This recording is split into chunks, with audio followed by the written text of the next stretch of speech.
Assalamualaikum warahmatullahi wabarakatuh. Dredeg saya tadi habis lihat anak-anak ini, aduh. Bismillahirrahmanirrahim.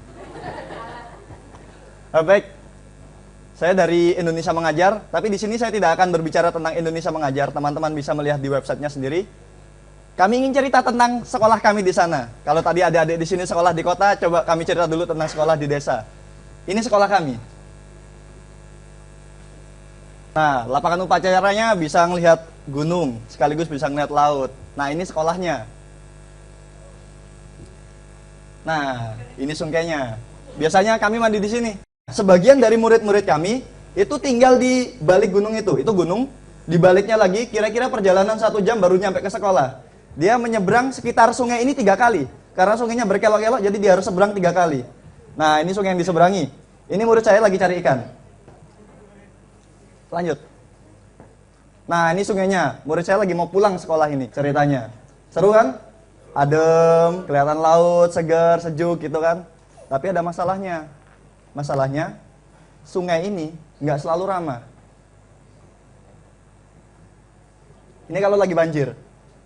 Kalau sungai ini lagi banjir, lagi hujan, anak-anak nggak bisa sekolah, pastinya. Mau datang ke sekolah taruhannya nyawa, jadi lebih baik bolos. Nah, anak-anak di sana kebanyakan ketinggalan pelajaran gara-gara masalah seperti ini. Daripada saya nanti nyebrang tiba-tiba di tengah, nggak bisa pulang, bahaya kan? Nah, ini di satu tempat. Di tempat lain ada yang seperti ini. Nah, kira-kira ini apa? Apa nih? Tanah longsor? Sungai? Ini jalan menuju sekolah. Jalannya nggak pendek, ini sekitar 4 kilo seperti ini semua. Jadi kalau hujan, jadi sungai. Ya gimana anak-anak lewat? Ya sudah lewat situ, lewat mana lagi? Yang lainnya kanan kiri pohon semua, hutan lebat. Nggak bisa dilewati. Nah, ini jalanan ke sekolah juga. Selain buat jalan ke sekolah juga bisa buat latihan motor cross. Nah, ngeng. Nah, ini kepala sekolah saya lagi latihan motor cross buat nanti malam. Keren kan?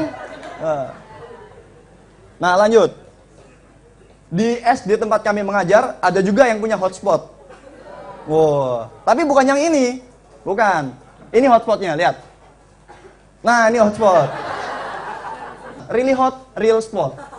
Really hot, kenapa? Karena cuma ada satu di desa. Semua orang desa kalau mau terima SMS, gantung di situ dulu. Nah, hot kan, panas. Aku duluan, nggak bisa aku duluan. Gitu. Kenapa spot?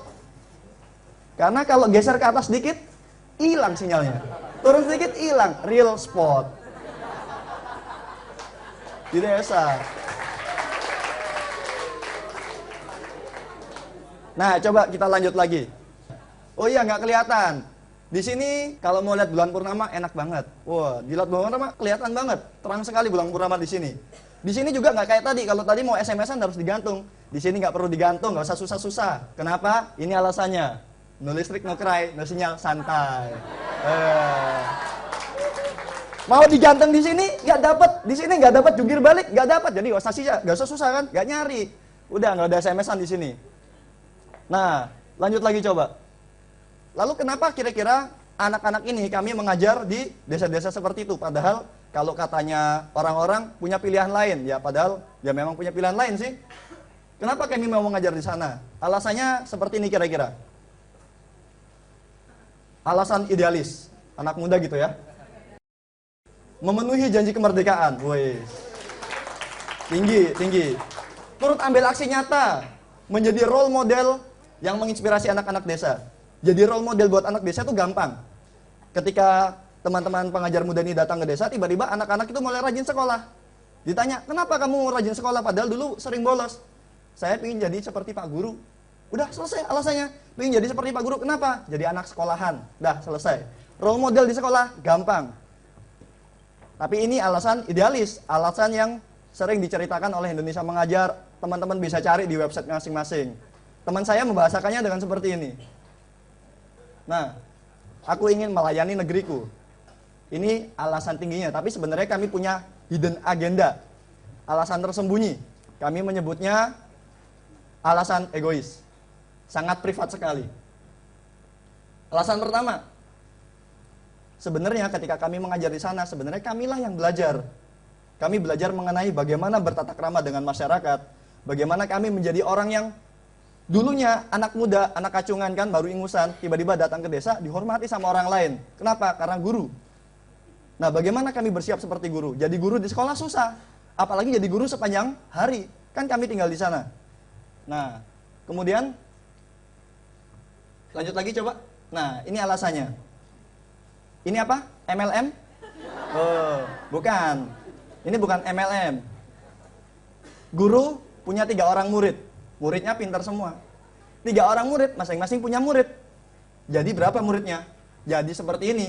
Nah, jadi sebenarnya kenapa alasan kami mengajar? Salah satunya adalah mengajar adalah ibadah paket hemat. Sekali mengajar, ibadahnya lanjut terus walaupun mati kan? Begitu.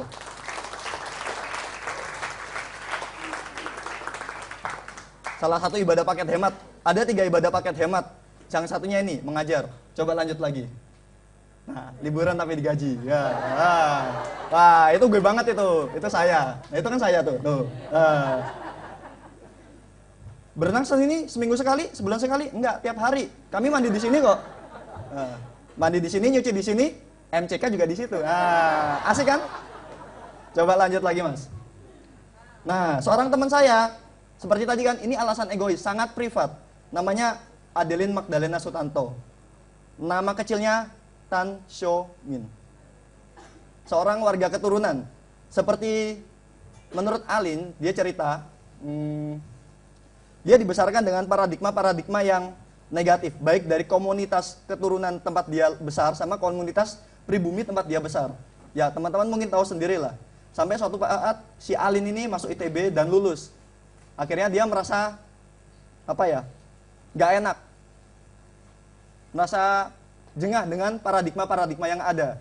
Maka ketika dia masuk Indonesia mengajar, dia memutuskan bahwa sebenarnya saya ingin menunjukkan kepada dunia dan orang-orang sekitar saya bahwa saya juga seorang Indonesia. Alasannya dia seperti itu. Nah, tadi cerita tentang alasan kami. Sekarang cerita tentang murid saya. Jangan diklik dulu ya. Murid-murid kami seperti ini.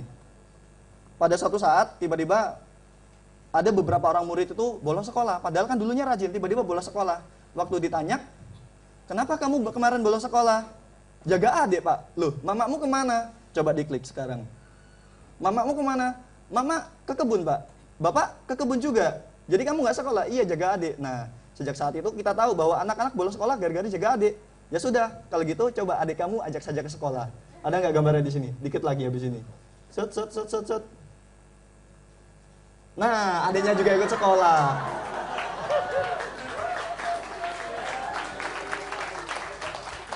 Daripada anaknya nggak sekolah kan, biar adiknya telanjang juga ikut sekolah nggak apa-apa. Nah, sekolahnya 100% performanya nggak jelas, pasti dia ngurusin adiknya kadang-kadang nangis, tapi ya daripada nggak belajar sama sekali. Loh, kok mundur di sini? Lanjut ya ini ya. Ngajar anak-anak SD di sana itu gampang sebenarnya. Gampangnya begini, misalnya begini, kita belajar tentang matematika. Ayo anak-anak kita belajar di kelas, kan diem, matematika gitu kan, pusing. Ayo kita belajar di bawah pohon, ayo, bawah pohon semuanya seneng kan, sambil pamer-pamer sama kakak kelasnya, belajar di luar gitu. Duduk di bawah pohon, soal nomor 1, 51 kali 15, tulis. Sama kan dengan soal di kelas? Sama, persis. Cuma bedanya apa? Yang satu di kelas, satu di bawah pohon. Seneng di mana? Seneng di bawah pohon. Jadi ngajar anak SD itu nggak susah-susah amat. Ya. Nah, ini murid-murid kami kelas 5 habis rapotan. Yuk kita lanjut sedikit. Nah, mengajar adalah belajar. Jadi kalau guru ngajari murid dapatnya 1 orang guru. Tapi masalahnya guru kan juga belajar dari sekian banyak murid. Jadi sebenarnya paling banyak belajar itu gurunya, bukan muridnya. Nah, ada satu kisah, satu cerita bagaimana seorang guru belajar pada muridnya. Coba. Nah, ini murid-murid kami. Kami menyebutnya Little Monster. Susahnya diatur.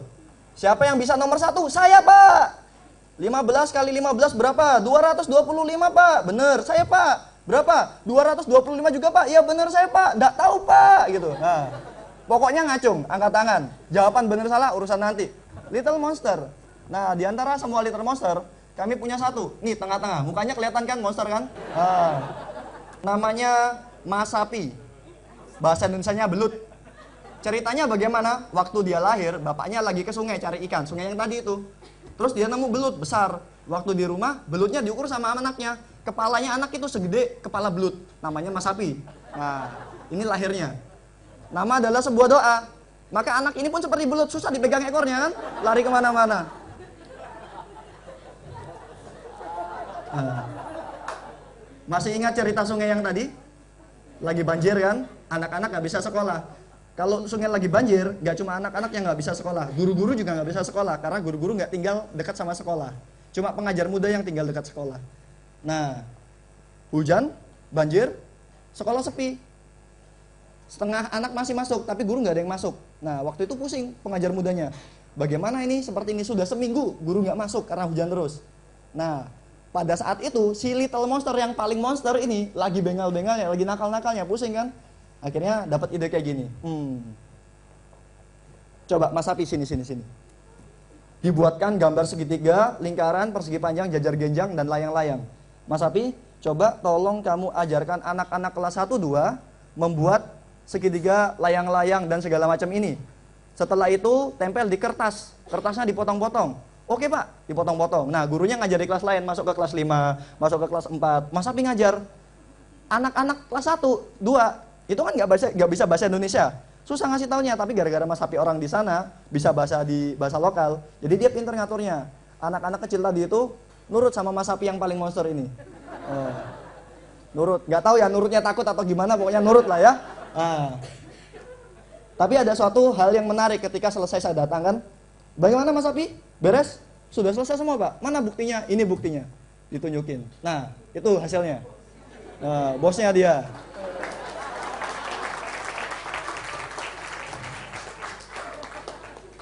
Ternyata dengan cara ini 2 masalah selesai.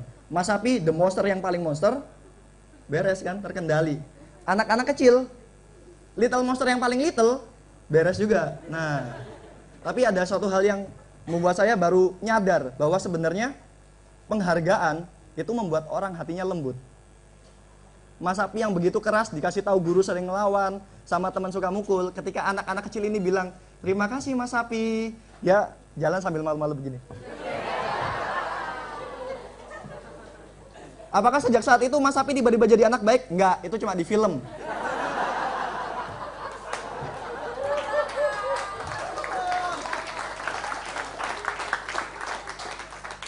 Tapi apakah Mas Sapi berubah menjadi lebih baik? Iya, dia berubah menjadi lebih baik. Dulu korban kenakalan Mas Sapi ini dari kelas 1 sampai kelas 6. Sekarang kelas 1 sama kelas 2 aman dari Mas Sapi. Kalau ada anak kelas 3 nakal sama anak kelas 1-2, langsung begini.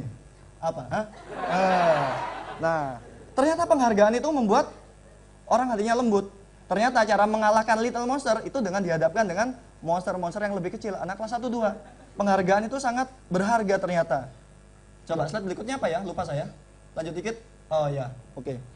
Apa ini? Coba deh contekan aja deh. Oh ya. Nah, murid-murid di sana kebanyakan pintar matematika. Masuk ke kelas 3. Coba kerjakan ini, 3.450 dikurangi 345. Siapa bisa? Saya Pak. Angkat tangan semua kan? Set. Nah, ada seorang, bingung kan? Oh ya sudah, kamu, Haryanto. Gampang Pak, Haryanto maju ke kelas. Terus dia mengerjakan.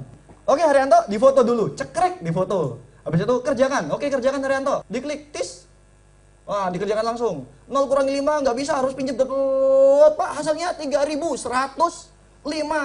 Bener Pak. Karena Haryanto sudah berani maju dan Haryanto sudah benar, kita beri dengan 2 tepuk. 2 tepuk mulai. 1, 2. Nah, Haryanto senang kan? Balik. Itu bayarannya anak-anak kalau berani maju. Kalau salah bagaimana? 1 tepuk. Bayaran itu cukup membuat anak-anak berani maju dan ingin maju. Nah, dengan itu anak-anak mau belajar. Kemarin saya cuma 1 tepuk. Cuma modal berani doang, pinternya belum. Nah, hari ini harus pinter gitu. Anak-anak belajar. Oke, lanjut ke nomor 2. Nomor 2. Mamat membeli kelereng 20 butir. 5 butir diberikan kepada adiknya dan 10 butir dia jual kepada temannya. Berapakah kelereng Mamat sekarang? Loh. Iya. Ternyata mati anak-anak. Pusing. Kenapa anak-anak tadi dengan soal yang 3.000-an dikurangi ratusan bisa? Padahal ini cuma puluhan sama satuan, pusing.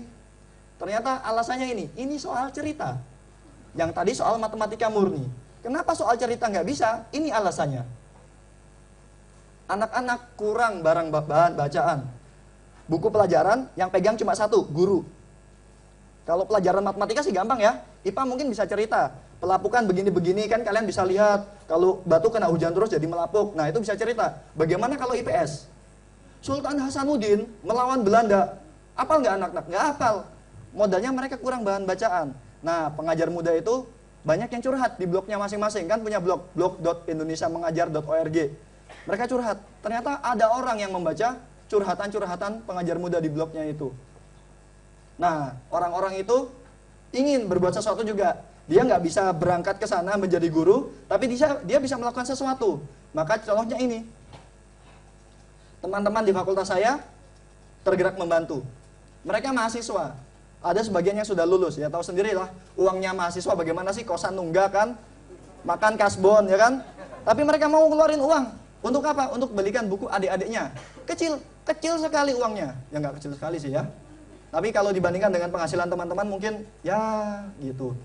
Tapi ternyata gerakan kecil ini menginspirasi orang-orang lain. Ternyata menginspirasi teman-teman SMA saya yang di Surabaya sama Malang. Mereka menggalang buku yang lebih besar. Mereka melibatkan Rektorat Universitas Brawijaya, SMA Negeri 5 Surabaya. Lebih masif lagi daripada gerakan anak-anak yang pemula.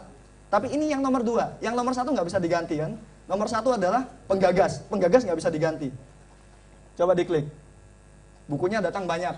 Warna-warni. Anak-anak jadi senang baca buku.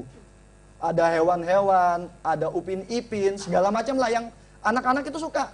Bisa baca buku? Nggak bisa. Pokoknya tahu ini huruf A, Pak ada huruf A di sini. Coba berapa hitung huruf A-nya? 1, 2, 3, 4, 5. Mending kan sekarang tahu kalau ini huruf A. Dulu nggak tahu. Gara-gara buku, tahu dia ini huruf A. Bacanya ya nanti lah nyusul. Dikit-dikit ya. Apa jadinya? Anak-anak jadi lebih rajin membaca. Ini Panji, adik angkat saya. Dia sedang membaca buku. Kelas 5 tapi belum lancar membaca. Tapi dia mau membacakan buku buat adik-adiknya. Ini anak-anak kelas 1, 2. Belum bisa baca. Tapi dia mau menceritakan. Ini cerita tentang Nabi Musa. Nabi Musa kemarin. Rin, apa ini ya? Oh ya, Pak, apa ini Pak? Nah, tanya dulu. Tapi dia tetap mau cerita. Mereka baca dimanapun. Ngerti nggak ngerti pokoknya baca dulu. Gitu kan. Di rumah. Nah ini ketika mereka datang senang sekali mereka dapat buku baru. Mereka merasa dihargai. Biasanya kan dapat buku bekas, ini dapat buku baru. I am someone, aku seseorang punya buku baru. Mereka merasa dihargai di situ. Coba di sana. Nah ternyata fenomena orang-orang dari kota mengirimkan buku-buku ke pelosok itu nggak cuma terjadi di Majene, di kabupaten lain terjadi. Tulang Bawang Barat, Lampung, tengah hutan. Lanjut lagi, Halmahera Selatan, Maluku Utara. Kalau mau ke sana harus nyebrang ke pulau. Kalau ombak nggak bisa pulang. Bengkalis, Riau, tanahnya itu lumpur sedengkul. Coba, Pasir Kalimantan Timur, tanahnya campur rawa-rawa. Ternyata gerakan-gerakan ini tuh fenomena-fenomena gerakan independen untuk mengumpulkan buku dan dikirimkan ke anak-anak pelosok nggak cuma di Majene, semua Indonesia ada. Di Indonesia, coba diklik. Nah, semua di Indonesia ada. Oh ya, sedikit cerita. Ini kan peta buatan tangan anak-anak. Nah, pamer, ini murid saya. Nah, sudah, yuk jalan. Ternyata ketulusan teman-teman tadi yang dari fakultas, yang nggak punya uang tapi tetap mau bergerak, itu menggerakkan orang-orang yang lain. Sehingga menghasilkan suatu gerakan yang massal. Akhirnya Indonesia Mengajar mikir kan, ya kalau orang ini kenal sama pengajar muda, dia bisa kirim langsung. Kalau orang ini nggak kenal sama pengajar muda, bagaimana cara kirimnya? Ya sudahlah, kita buatkan gerakan baru. Namanya gerakan Indonesia Menyala. Untuk menyalakan masing-masing desa dusun-dusun itu supaya orang-orangnya pada bisa baca. Coba lanjut, Indonesia Menyala. Dari gerakan kecil melahirkan gerakan yang masif. Cuma berapa ratus ribu dikirimin lah. Tapi hasilnya besar. Kemarin baru datang buku baru dari Indonesia Menyala. Coba klik. Nah, mungkin orang-orang tadi berpikir, itu kan di pedalaman. Tapi ternyata tadi adik-adik sudah menceritakan kan. Di kota juga terjadi masalah yang sama. Ada anak nggak bisa sekolah gara-gara harus cari uang. Di desa sama. Kelas 3 SMP udah nggak mau sekolah lagi. Kenapa? Pergi ke kebun. Buat apa SMA? Pergi ke kebun. Nah, tapi sekarang udah nggak zamannya lagi kita berkeluh kesah. Mulai kita ambil satu langkah kecil, tapi nyata. Nah, karena langkah kecil ini bisa menggerakkan orang-orang lain.